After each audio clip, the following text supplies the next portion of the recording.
Hi folks, it's Max Whitehead again, your host.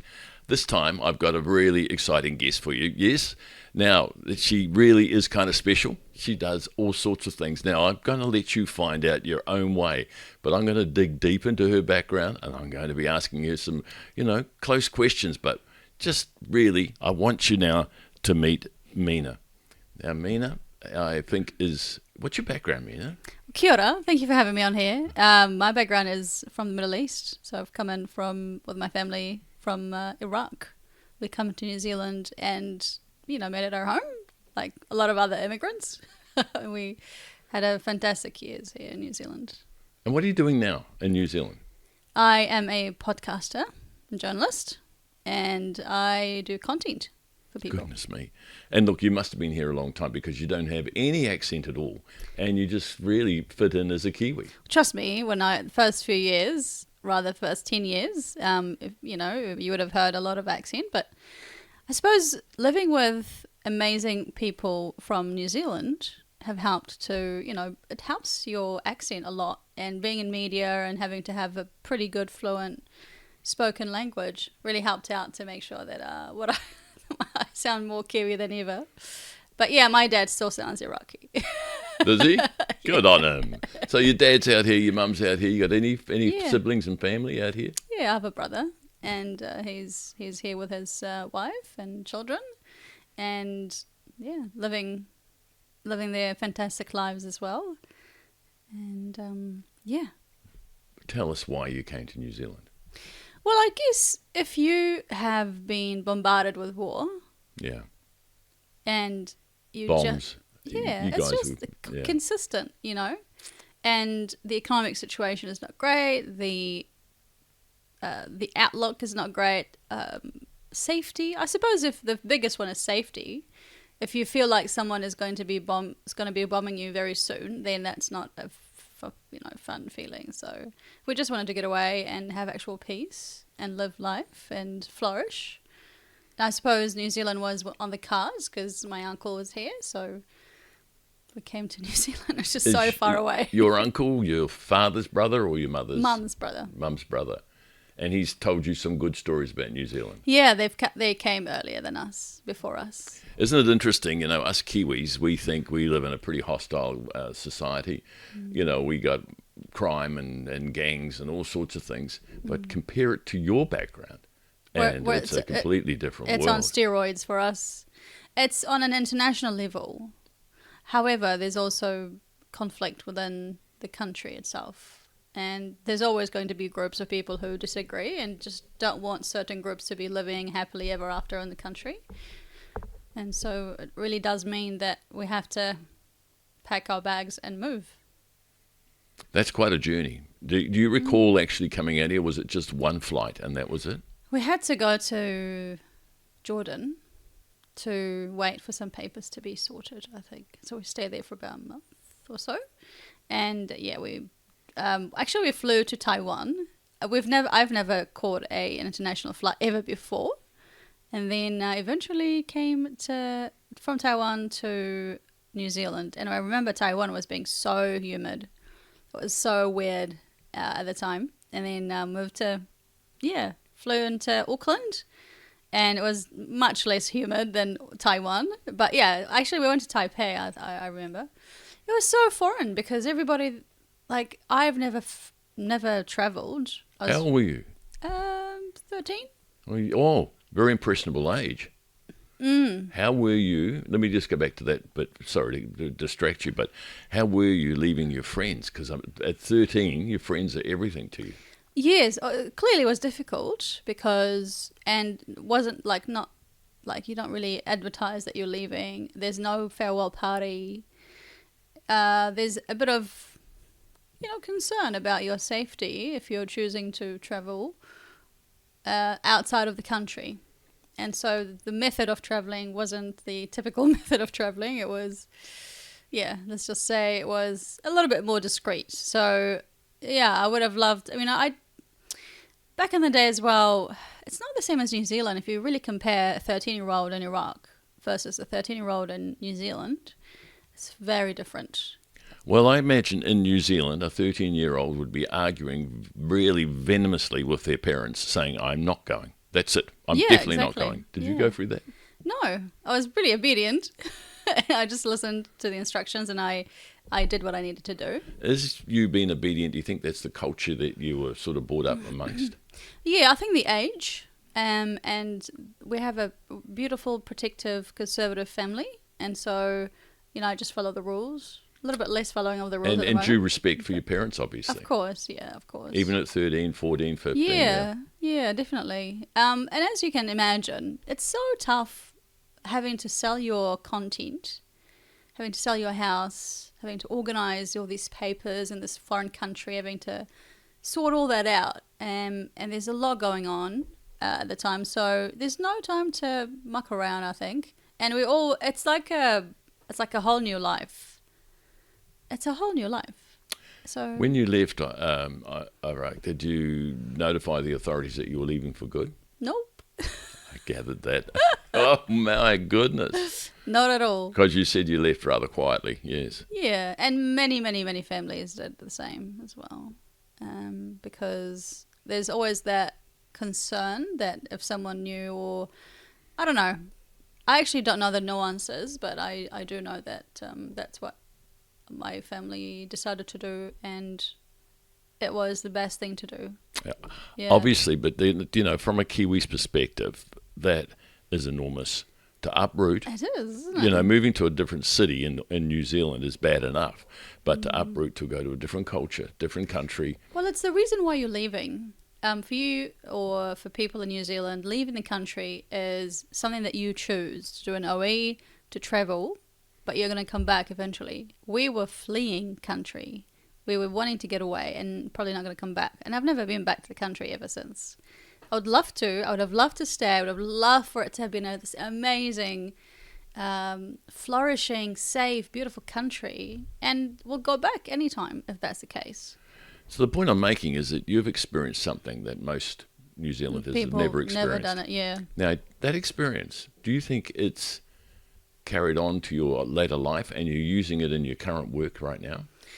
Yes, there's a huge perspective, of course, that we carry when it comes to how we look at life, because I suppose you don't take things for granted, and there's always that thankfulness for being in a country that opened its arms and was welcoming, but also just a perspective, because I've been able to see a Middle Eastern country with war and with a dictator and the way people lived and acted, and it just really adds many layers to the way I look at things. Oh, absolutely. And I've got the Yeah. greatest respect for you for that because, Thank I did a little bit of traveling when I was in my 20s. And, man, Yeah. I use that all the time. I borrow on that and make decisions, that I gain from those experiences. But look at your experiences, are more dramatic, more heavy, and, very ending. That's it, gone, finished. That part of my life's finished. We don't look back. We're going to carry on and look forward. Absolutely. And there's many, many people in the same boat, same story as mine. So your memories of a 13-year-old, to be, oh my gosh, it's super sensitive then, emotionally, and because what I'm saying is to move from one culture into another, did you see dramatic changes?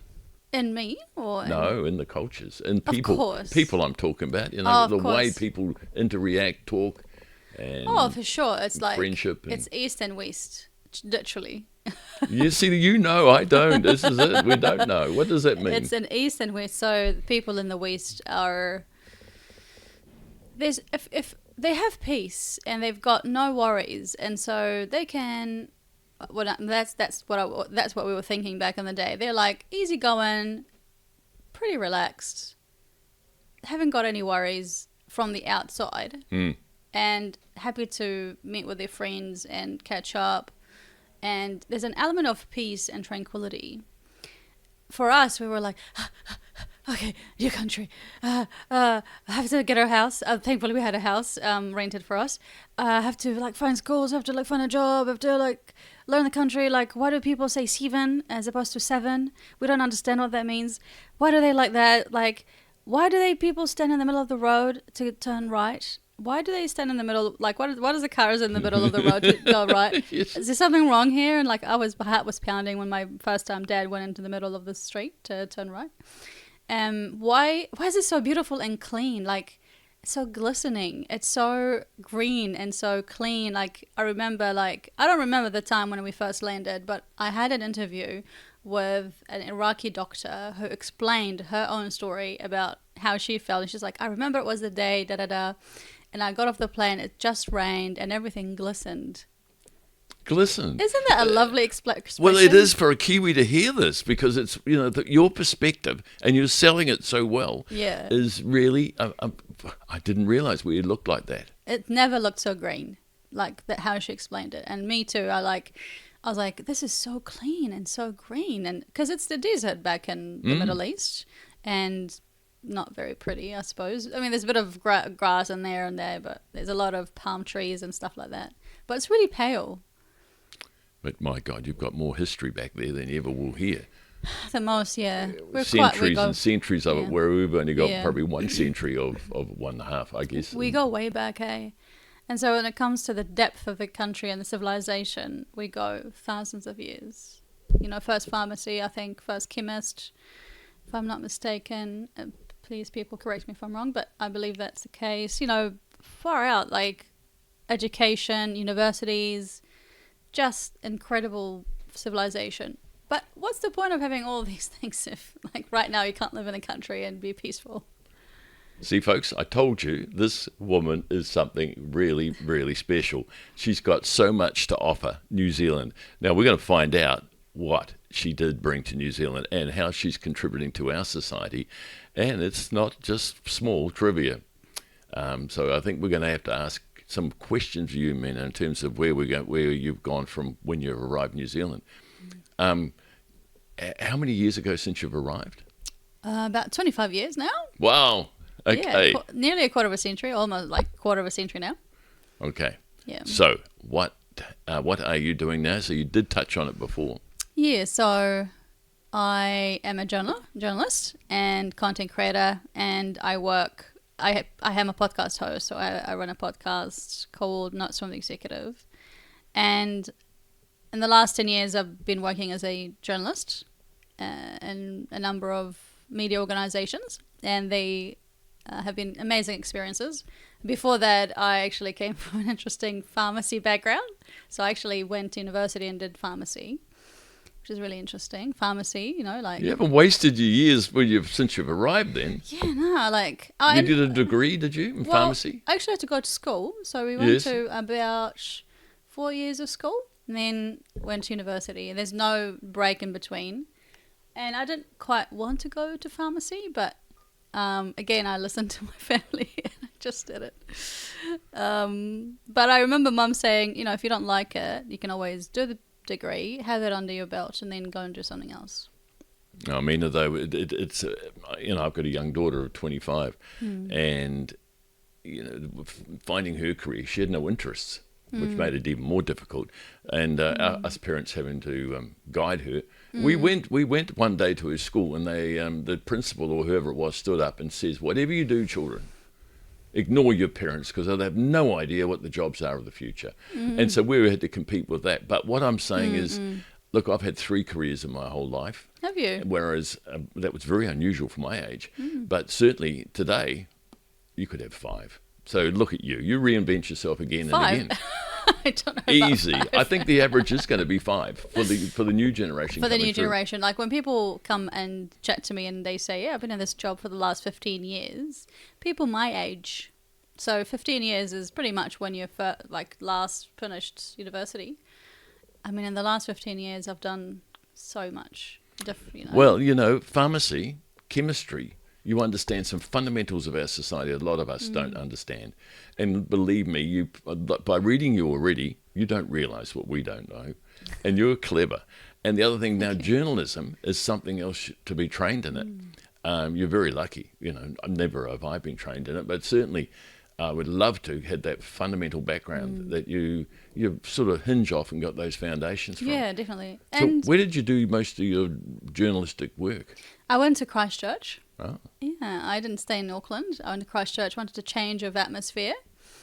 and I wanted to get out of Auckland. So in 2016, I went there and joined a wonderful postgraduate program with Canterbury University, with the amazing Tara Ross as our lecturer, mentor, teacher.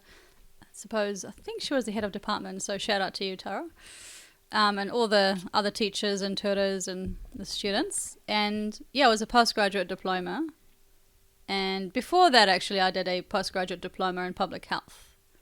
Oh, you've done that as well. Well, that would have gone your pharmacy background, yeah. Yeah, because I actually wanted to move from pharmacy into medicine. Mm-hmm. And in order to bridge my way into there, I had to get good marks and stuff like that. So I did a postgraduate diploma in public health because why not? That was a bit fast spoken, sorry. But yeah, so at the end of the day, sometimes if you don't know what you want to do, you take a step and figure out if this is going to help you unlock the next step if you don't know what you're doing. So at the time, I kind of wanted to be a doctor, but yeah. So I did a postgraduate diploma in public health. Through that, I realized it's definitely not medicine, definitely media. So I just heard you say something then that really intrigues me. It unlocks what you want to do. So that says to me that you're a person who knows where they're going. Yeah, I believe so.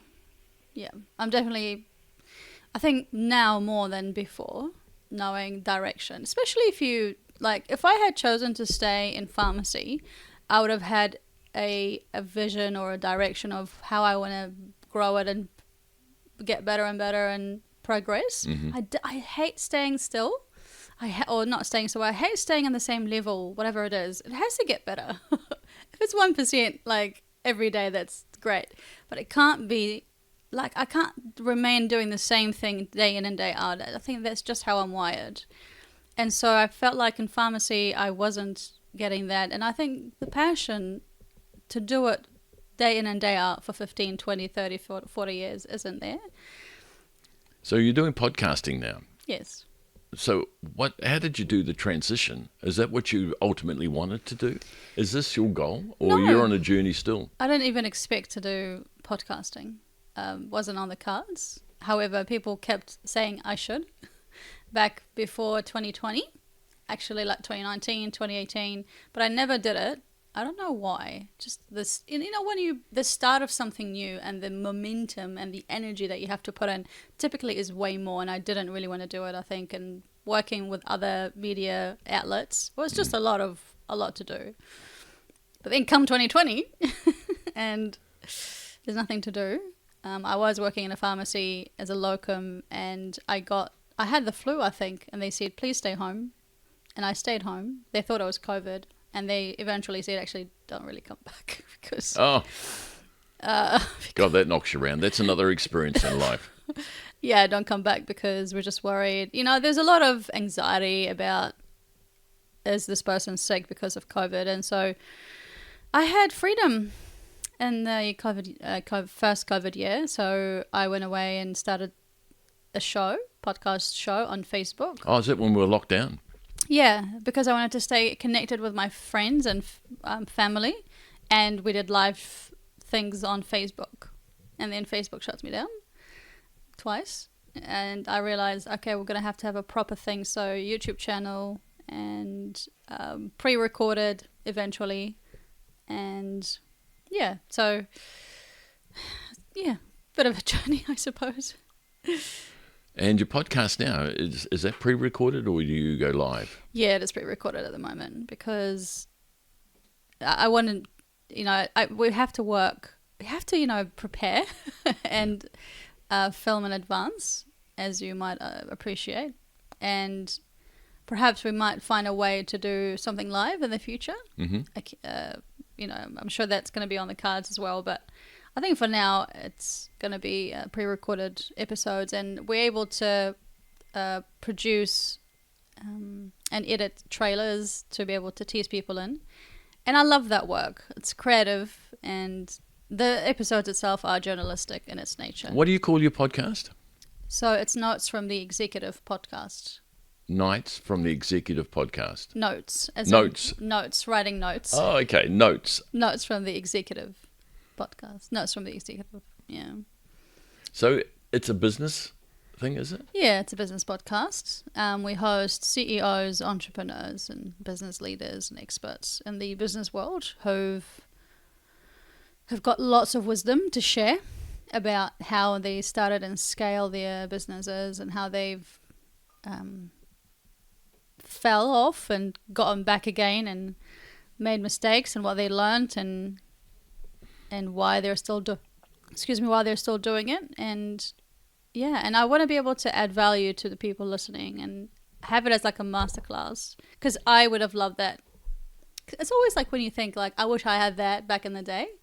So I'm doing the same now. So. Well, you think about it, I mean, there's different aspects to life, and you've experienced quite a huge range of those, from student life to living in Iraq to, coming to New Zealand. You've had a marvellous, wide experience. But the big question here is, why business? Because I'm interested in business. I think it's fascinating that you can come up with an idea, somehow have a plan. Somehow people are interested in that plan and want to pay you for you to do something. And then you make money. But then, it's not just about money. It's about, helping somebody else. And it's that innovation. I love it. And I think the bottom line is, when we were young, we used to imagine and create and pretend play and find ways to make, have solutions to a problem. And now, I feel like when I was an employee, that was turned off. I wasn't really innovating. And I wanted to go back to that. And I think in business, whether I am in business or speaking to other people in business, I love that they've got this childlike, I'm going to think about it and innovate and find a way to make it work and, imagine. And there's a lot of imagination in business. And that's just sparking something. Do you know what I see in life is those people who are creative and want to inspire and ambitious, then there's those people who want to comply and please other people and just do as they want. So it's the employees versus the entrepreneurs. And I, like yourself, am fascinated with entrepreneurs, the risks, but also, the gains they make from it as well. All that really inspires me, because I've met some very successful business people who never went into business to make money. They went into business just to be successful, and they were. And they were, exactly. And money flows from that. Yeah. And not always, though. Not always, but it's just like, it's interesting and, oh my God, like, how can I create an idea and then turn it into something amazing and successful? And I think at the end of the day, we are creators, we're human beings. We love to create and build something out of nothing, and I'm pretty much like that. I love to create something that no one else is going to ever replicate.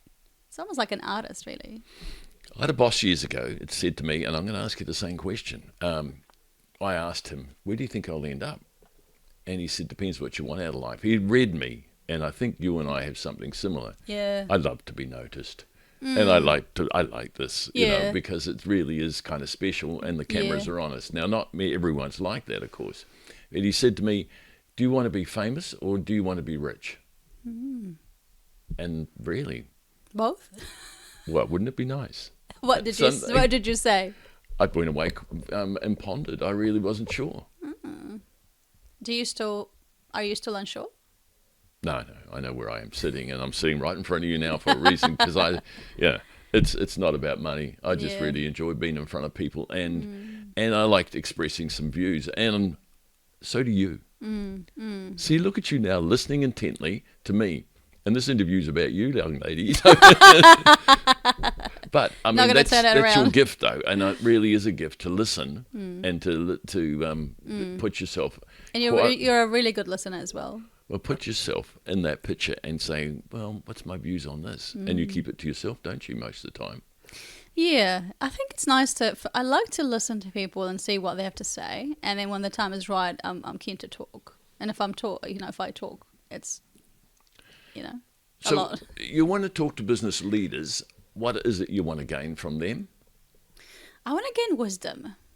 I am a sponge for wisdom, and I believe other people are also a sponge. We want to learn from the best, and we want to be excellent, and we want to not waste. It would be such a shame if, let's say, an entrepreneur, really well-known entrepreneur, who's done amazing things in his or her life passes away, and then I didn't get the chance to chat to them and, capture their heart, their soul, their human, like there's a human side to their business, and I want to find out about these things. I want to know how they make decisions. So like there's, I mean, as you know, like it's just hard for people to connect with each other these days. It's just so much. There's a lot of connection online, but a lot less connection in the human one-to-one. And I think podcasting is a great way to connect human to human. Totally agree. Of course I would, but I've always, one of my ambitions is to go into a rest home and interview people. Wow. Who want to be, because I think there's hidden stories in there, and I've got a bit of a sample of that. So I mean, it's all this talent that you're trying to tap into and experience. It's people would go, oh, really? Oh, wow, what a magic! Oh, yes, yeah, and inspire them. Yeah, why not? And I love stories, whether I'm telling it or I'm hearing it or I'm creating it or video or audio or whatever. Audio visual, like I'm a bit of a director as well. Like I don't do directing of films, but I want to direct a film or TV. Are you one of these people that watches Netflix a lot and watches whole series of shows? You are. Recently, I watched a Netflix documentary about Martha Stewart. Oh, okay. Fabulous. That's not fiction. That's fact. Real raw stuff. And I highly recommend it to people who, I mean, if they're interested in how she became who she is. You know what? Like, one of the things that I was wondering if you're going to ask, I'm going to answer anyway, is what I've learned from business people that I've had so far. And I'm going to say there's 3 things. 1 is resilience. 2 is consistency, never giving up. And 3, boldness. Being bold. Like Martha Stewart is so bold and tries new things and resilient. And when she got, imprisoned and got out again and reinvented herself, the business owners and CEOs that have been on the show have demonstrated that for sure. And I'm just empowered by that. Wow. Do those 3 again. Resilience and consistency, boldness. Yeah, being bold. I say courage, so I do agree with that. Yeah, bold courage. The other thing is, I think you would agree with this too, that to learn from your errors and from that gain wisdom. I think you do in terms of that, don't you? My favourite thing is listening to someone's mistakes. They reckon a lot of very successful business people have actually been bankrupt. Absolutely. And been through, down the bottom. Surprisingly. Pull them pants up and just get on with life. Yeah. And the getting up. It's the getting up that I'm interested in. Because everyone can build something, but when it falls, how are you going to build it up again? And so the whole mindset. What is your mindset? That's resilience, isn't it? Yeah, being resilient. And so how were you being able to be resilient? Who was around you at the time? What helped you strengthen? Was it your family? Was it your faith? Was it your career? Or was it your mum or dad? Wow. Look at that already. I've never thought of that. What brings you back up again? Definitely. And a lot of people it is faith, and a lot of people it is your parents and your upbringing. Or even traveling. Because they say, actually I attended a talk recently, and the gentleman is an expert in mental health, and he was saying people who are resilient tend to have family, their own family or their original family. They are people who travel, because you have to be resilient when you travel. You do. You go through a lot of, stuff when you travel. And so family and a good group of people around them. So these are the 2. There are a number of points, but really stood out to me that having a family of your own, or your own, like mum and dad, actually helps your resilience. And actually, if I may also say, recently on socials, I saw a video of a young kid.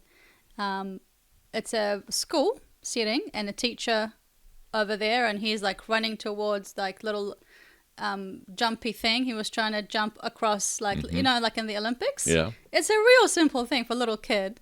So he tried to go and run many times, and he just couldn't get over the hurdle thing. And then the teacher called out the little students who were sitting and watching in the stands. He got them all to come across. They formed a circle around the boy, and they just did some song. I can't remember what it was, like singing and like bowing and dancing. Then left and walked to back on the stands. And then the boy tried again, and he jumped so high across to the other side. Like, everyone started clapping and cheering, and I just get goosebumps saying that, because the power of people Collective together. support, isn't it? Yeah, they literally got around him and they're like, "You can do it," and he did it. Isn't that a lesson for everybody here? Oh, You see somebody so struggling, you important. go and help them. It's amazing what you can do, but Yeah. more importantly, give them that inner strength. Yeah. Like, tell them that they can do it. Tell them that you've got what it takes, got that resilience. And so hopefully this is something that I would love to come across in the podcast and the conversations, because when I talk to people, they'll often say, "You can do it. Like, what made you go and get up and do it? This is how I did it." And then speak into the lives of people who are watching. What do you think you can encourage them to say and to do? Like, what are you going to say so that they can stay resilient? And they often have Well, I something mean, you've beautiful. ticked two of your boxes, haven't you? You've got a good family by the sound of it, really solid, and you've done travelling. So those two things, but you've uprooted as well. Have you gone through a crisis? Have you been down? Have I been down? Yes. But You've fallen. depending, yeah. I suppose switching careers has been not an easy transition sometimes, because there's a lot of unknown, and when things don't go my way, it is scary. And I remember moving from pharmacy to journalism and having to tell my parents that I'm not going to be a pharmacist full time. I did remain in the pharmacy industry sector. Yeah, so it wasn't a crisis, but it was difficult to have those conversations, because they're like, "What are you doing? Like, pharmacy is a great career. Why are you leaving it? What's wrong with you?" So it was a bit of a struggle trying to explain. Sometimes the vision in your heart is in your heart, and not everybody's going to understand. So what do you it. think about my daughter's teacher? I think it was a careers person as well, who said, "Ignore your parents," and because they have no idea of the jobs of the future. Now that was 20. Oh no, this was 4 or 5 years ago, maybe 6 years ago. So, and I look back and say, was that person so right? Because I just see AI now. So, what do you think? You have pushed back, haven't you, against your parents' wishes? Yeah, I would not say ignore, because remember, if you just take a moment to reflect on you, knowing your daughter from when she was day one day old, now like 25 years old, and you know so much about them. Yes, you have your own preconceptions and ideas, but at the end of the day, you and your your wife, her mother, have got so much insight into this person, and you know her so much. And so your advice is so important. And I believe children should not ignore parents. They should take their perspective into account to make those decisions. I agree. Account, that's the key word though, isn't it? Respect as well, because you just never know. Sometimes the brake they're trying to put on you is for your own good, and somehow it's going to help you later on in the future. So do not ignore your parents. Getting back to your podcasting and the leaders of organisations, or successful leaders that you've come across, have is there a common method in terms of how they got there? Are you searching for that? Because I would be. Well, we've literally launched in the spring, and I've had about 3 months worth of interviews. So not a lot to reflect on, but it's still considerable. Like, I think we've had about 12 to 14 episodes out. How they got there is boldness, resilience, and what was the third one? Can't remember.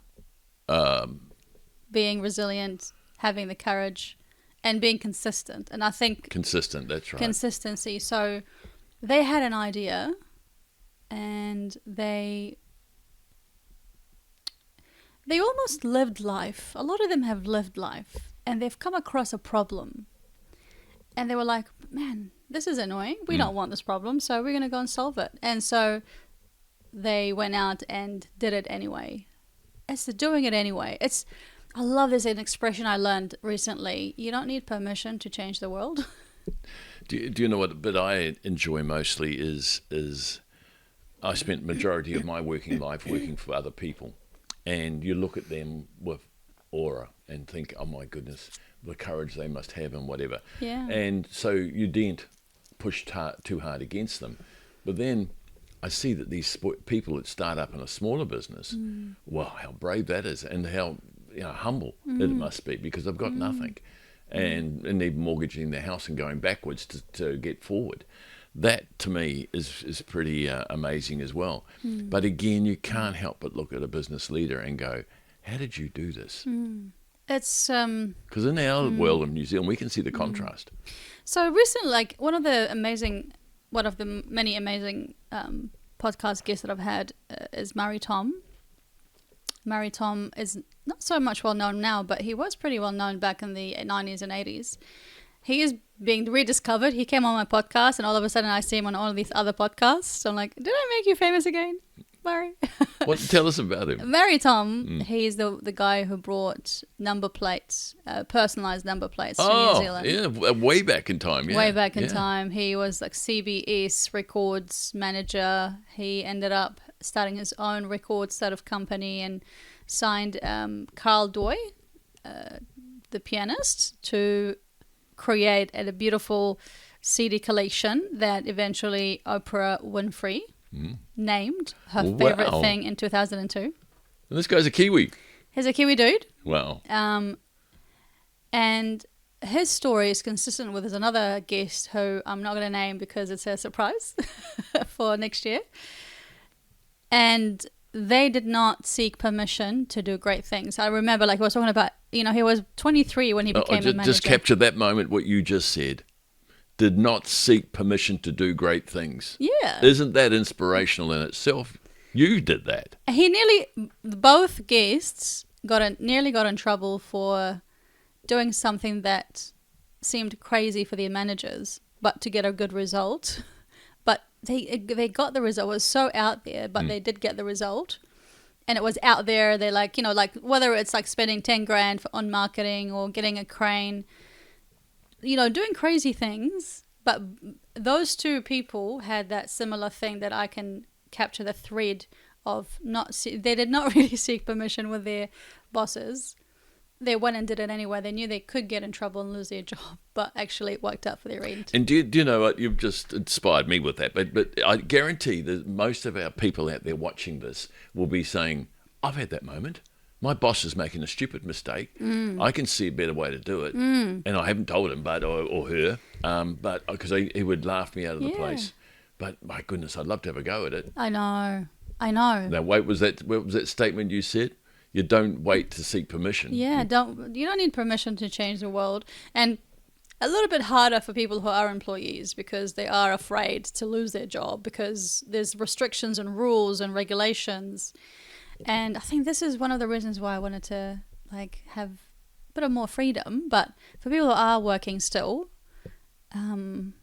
it's tricky. You have to really be wise about the situation that you're in. You can't go and take the credit card and spend 10 grand on something. You have to be really smart. I mean, sometimes these very clever people don't know how they've done it.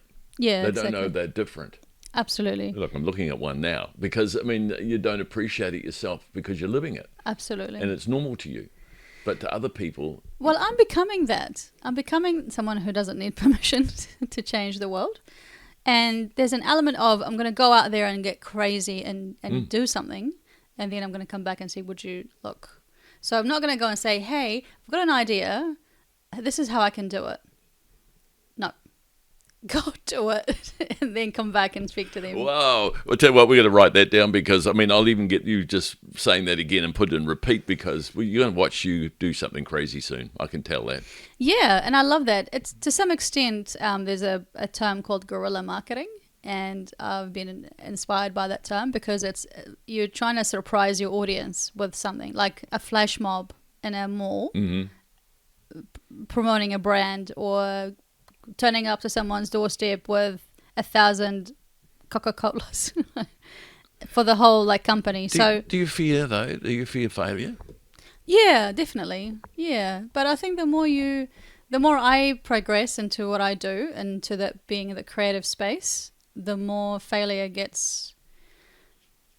The fear of failure is actually an obstacle.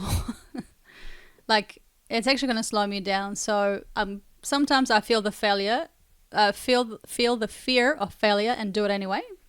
Sometimes the fear of failure stops me a little bit and makes me question and ask. And it's actually healthy to pause and think for a little bit before you take action. It held me up for half my working life. Yeah. The fear of failure and starting my own business. So, Wow. and I think and the third aspect you mentioned was boldness. Boldness. Yeah, and I say it's courage, and it's a matter of just having a go, and think about the contingency plan. I mean, why not? If it falls over, how much debt do I get in? No. Well, don't too much, so you can recover. And they say the weight of regret versus the weight of the regret of not doing something versus the regret of failure, or versus the failure. I think this is pretty cliche, probably the people who are listening, but failure is just another way of doing something. Do you know, way back in the 1990s, I used to work for EMA, and we used to deal with employers, and there would be these small startup businesses, and I used to go back to the office and say to my colleagues, they're definitely mad, definitely crazy. This is not going to happen. This is not going to work. And you know what? It's that boldness. And I sometimes I think the more intelligent, more deeper thinker, the accountant, those sort of people are struggling to be bold. Imagine I'm getting this image of walking into a forest, dark forest, and you need to get to the other side. And you know that in the forest there could be lions or snakes. In order to go through that forest, you know that it's a really good thing to go through the other side. So you kind of need to be bold to get in the first place. Or mad. Yeah. Yeah. It's good to be mad sometimes. So you need to be bold to get in the first place. You need to have courage. And as you're walking, you're going to have to be resilient in the face of fear and adversity and the darkness and the little sound here and there. You don't know what that is, and something that just goes. And then you also need that consistency, which is like you keep one step at a time, keep going.